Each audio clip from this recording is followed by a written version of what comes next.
Hello all you freedom-loving people. Welcome to another episode of Front Page. I'm your host, Scott Cameron Goulet. Igor Danchenko, the source of the information in the Steele dossier, was found not guilty by the jury. Despite his acquittal, the case has produced several bombshells about the FBI. By watching the analysis in our next membership episode, you will find the conclusion by the jury to be unsurprising. Something sensational happened in the UK recently, and I'm not talking about the 180-degree turn in the British Prime Minister's fiscal policy. I'm referring to the beating of a protester in broad daylight by members of the Chinese Communist Consulate in the UK right in front of the police. But in the face of such unabashed communist flailing, German entrepreneurs still choose to go along with the Communist Party.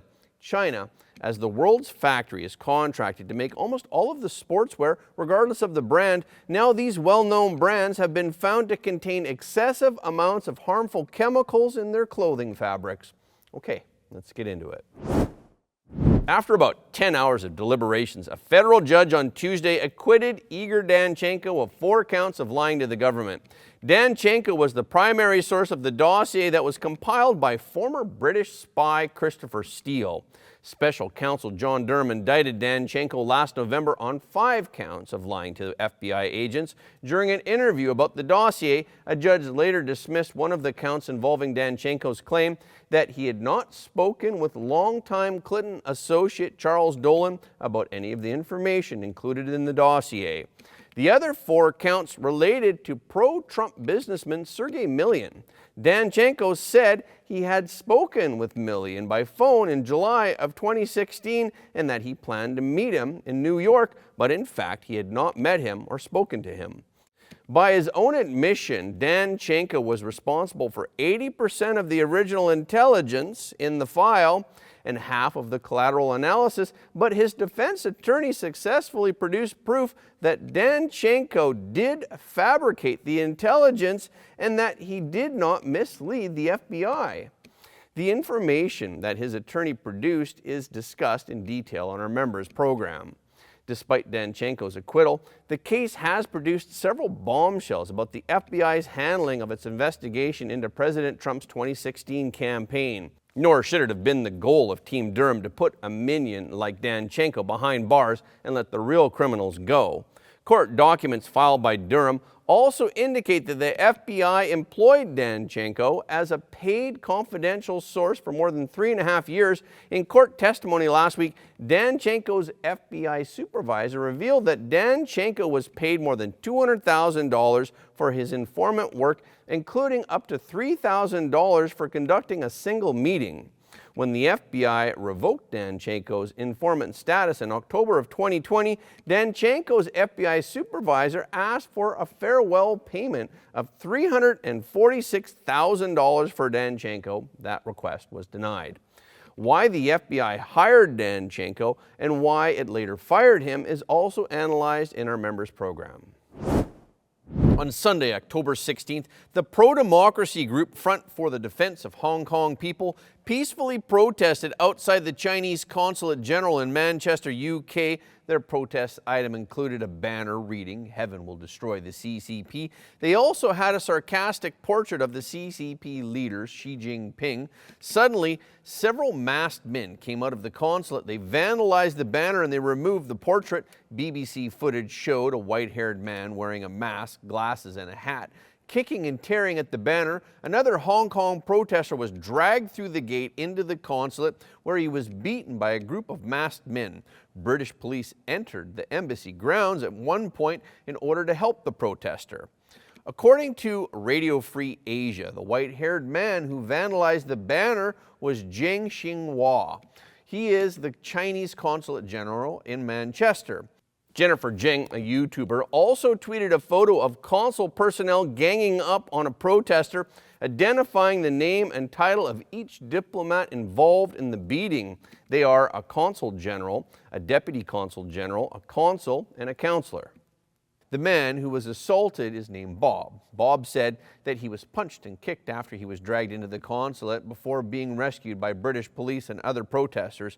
British police said in a statement that the man, Bob, who is in his 30s, suffered multiple bodily injuries and spent the night in hospital receiving treatment. The attack by the Chinese Communist diplomat was widely condemned by British political circles. British police are conducting a full investigation into the case. A spokesperson for the British Prime Minister expressed deep concern about the case. A number of British lawmakers who shared the video of the clash online called on British Foreign Secretary James Cleverly to summon the Communist ambassador and to expel the perpetrators.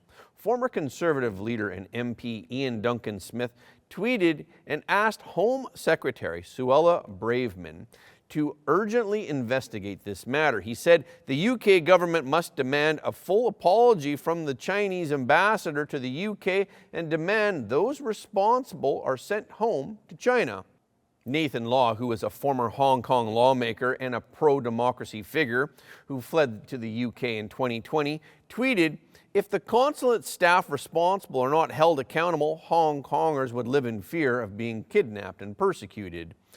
Conservative MP Alicia Kearns, who is the chair of the Parliamentary Foreign Affairs Committee, also tweeted that authorities need to urgently investigate and that the Chinese ambassador should be summoned. She wrote, "If any official has beaten protesters, they must be expelled or prosecuted." Benedict Rogers, a veteran British politician and the founder of the Hong Kong Monitor, wrote, "This appalling atrocity by the CCP in Manchester cannot go unpunished."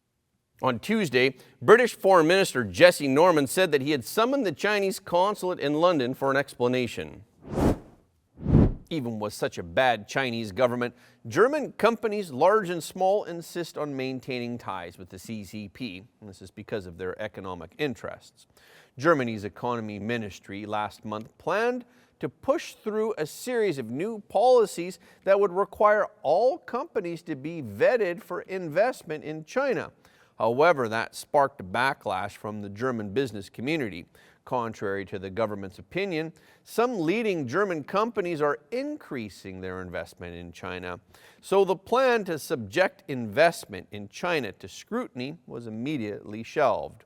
Western countries have recently begun to review their relations with China. The German government is aware that it should distance itself from the Chinese Communist Party in order to avoid potential huge losses in the future, but there is widespread concern in the German business community that the German companies that have lost the Russian market could also lose further ground in China should Sino-European relations deteriorate sharply. After all, China has been Germany's largest single trading partner since 2016. Of 2022, both direct investment and the trade deficit have reached new heights. Germany's trade deficit with China has jumped to almost 41 billion euros between January and June of this year. German investment in China reached about 10 billion euros. The IW study concludes that the German economy is much more dependent on China than the Chinese economy is on Germany. Reuters notes that large German companies are finding it impossible to pull back from China. They are worried that decoupling from China would jeopardize the profits and investments that they have made in China over the years. Mercedes spokesperson Tobias Just said, "It is simply impossible to have Europe completely decouple from China." Sales of Mercedes-Benz in China are 3 times higher than those in the United States. The German SME community, for its part, believes that decoupling from China would hurt them far more than big business. Markus Jürger, the president of the Mittelstand Association, said, "We just want to warn that Germany should not turn away from China. It's absolutely wrong to put the brakes on the activities of the German economy in China, as the Ministry of Economic Affairs has done." In fact, the idea of decoupling from China is also divided in German politics. In the German coalition government, the economy and foreign ministers, who are from the Greens, have long advocated for being tough on China. The current 3-party coalition cabinet is divided over Germany's first strategic report on China that is to be released next year. The smaller Greens, the Free Democrats, are both more hawkish than Chancellor Olaf Scholz's Social Democrats. Scholz, for his part, wants to avoid embarking on a new Cold War similar to that between the United States and China. Scholz also intends to visit China before the end of the year. But the economic model that was formed by 3 decades of globalization is not something that can be changed immediately, especially when huge business interests are involved. There are those in German politics and business who want to reduce their dependence on China without hurting the economy and angering Beijing. However, this is likely to be a dream on their part, and it seems that the Germans have not really learned from the Russian-Ukraine war. However, learning the right lesson from history is not an easy task. British Prime Minister Liz Truss failed to resist political pressure. On Friday, she abandoned the tax cut plan. She also abandoned the Chancellor of the Exchequer, Kwasi Kwarteng, who was her closest colleague. She is now pursuing a policy that was introduced by the previous government, but was strongly rejected by her, namely raising the corporate tax rate from 19% to 25%. This has dealt a further blow to her credibility inside and outside the party. During the election campaign, she insisted that the British government's debt level is low compared to other developed countries such as the G7. She insisted that the fiscal situation is capable of covering the costs of tax cuts, which is an important way to stimulate economic growth. Truss has appointed Jeremy Hunt of the Conservative Party as the new Chancellor. The Wall Street Journal published an article commenting that the launch of Truss's economic policy was rushed and it is clearly a failure. Truss's panicked capitulation has compounded the mistake by showing weakness, in particular the double change of replacing the Chancellor and raising taxes was a political fiasco that exposes how much the Tories have become the Labour Party light. When Truss announced tax cuts at the beginning of her term, public opinion was in an uproar. The pound and government bond markets fell. This was because investors feared that the government's fiscal debt was getting out of hand.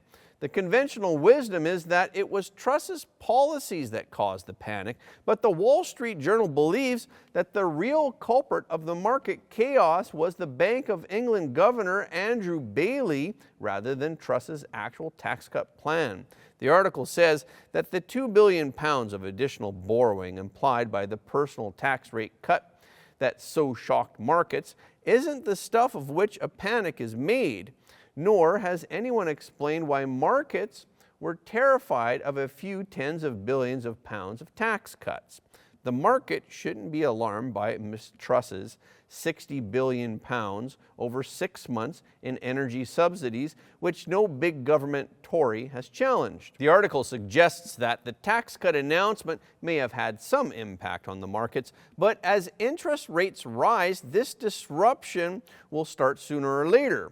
The root cause is that Mr. Bailey and his Bank of England predecessors used low interest to push pension funds into riskier investments, which is a crisis that could erupt at any time. Maybe that's why the pound fell again after her U-turn. But of course, it didn't fall too much, only by 1 cent.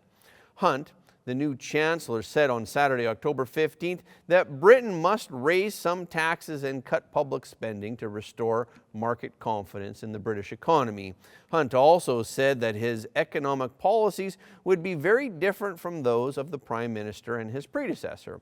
He also promised to take measures to limit government spending. Hunt will outline his fiscal plan on October 31st. He has asked government departments to propose cuts in the meantime. Truss admits the situation is not easy, but she said we can weather the storm. It's not easy to be an iron lady like Margaret Thatcher. Not only do you need vision, but you also need the ability to achieve vision with the people. After investigating the Nord Stream 1 and 2 gas pipeline leaks separately, Sweden has decided to not participate in a joint Danish-German investigation team. Swedish prosecutor Mats Lundqvist said that Sweden would not join the joint investigation team that was proposed by Eurojust. This is because its findings are too confidential to be shared with other countries.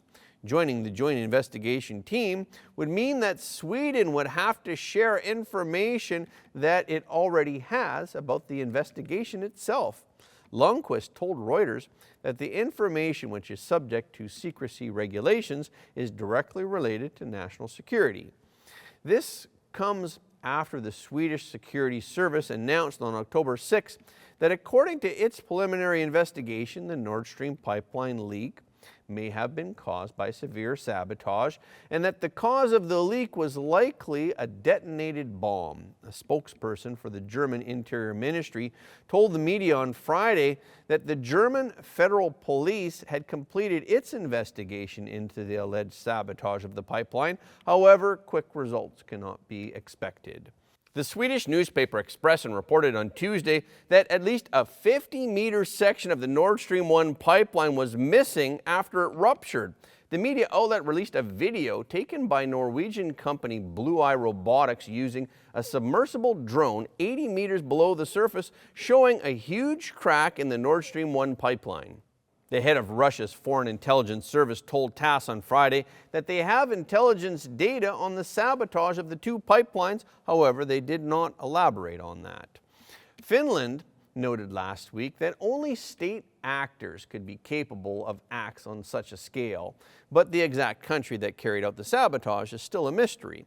Western leaders heavily suspect Russia was behind the attack, whereas Russia has sought to paint it as a Western plot to destroy Europe's energy infrastructure.